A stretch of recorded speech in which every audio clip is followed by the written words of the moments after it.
The inspiration for this project are the drip series that Jen Stark creates, and they're painted on wood with acrylic, and I really like how she uses pattern with the stripes and also how she uses bright, vivid colors.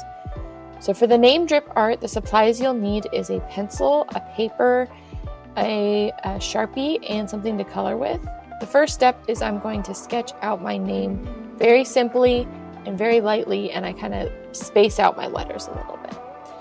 And then I'm going to take each letter and make a little bubble around the letter using the lightly sketched letter as a guide. Once I have all of those letters sketched in the bubble form complete, I will take my Sharpie marker and I'm going to trace over my pencil lines. I'm going very slowly and carefully so I don't make a mistake, because with Sharpie we can't erase. All right, now I'm going to make another bubble just to emphasize the letter and the designs that I made for my letters. I'm just making a bubble around it. I'm just going straight in with Sharpie, but I recommend using a pencil first and then going over it with Sharpie, just in case you make a mistake.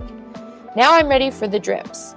The one key word I want you to think of when you're making your drips is variety.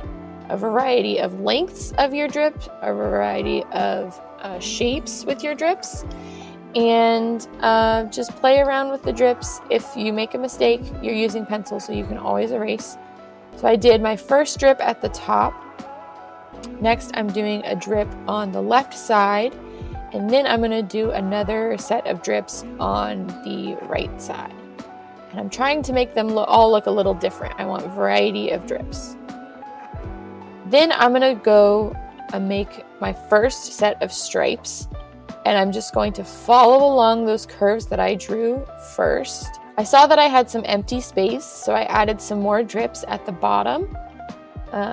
So same thing, I added some variations in my drip length and the style of my drip, and then I added my first stripe just to get me started. And once again, I saw I had some empty space, and with Jen Stark, there's rarely any negative space. It's just stripes on stripes on stripes. So I added even more at the very, very bottom. All right, now I'm going very carefully and just continuing outlining my curves to create more stripes. Optional, if you want to make your lines really stand out, you can trace this with Sharpie, but I don't think you have to do this. Jen Stark's drips aren't outlined with black. They're just the blocks of color.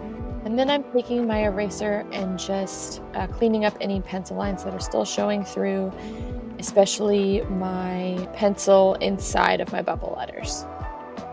Now I'm going to select what colors I want to color my drip sections. The first selection of colors I chose was just black and white because I wanted that high contrast. Later, I chose warm colors and cool colors. So if you look at the color wheel, the left side of this color wheel is the cool colors, and then the right side are the warm colors. So I chose colors out of those sections to make my different segments, but you could choose any colors you want. So I did my warm color segment with red, orange, and yellow, my cool color segment with purple, blue, and green, and I just repeated those stripes until I reached the end of that segment.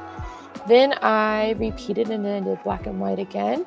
And then I made sure to do it in an area where it wasn't touching the previous black. And then I just repeated adding my color stripes into the empty spaces until my whole design was filled in.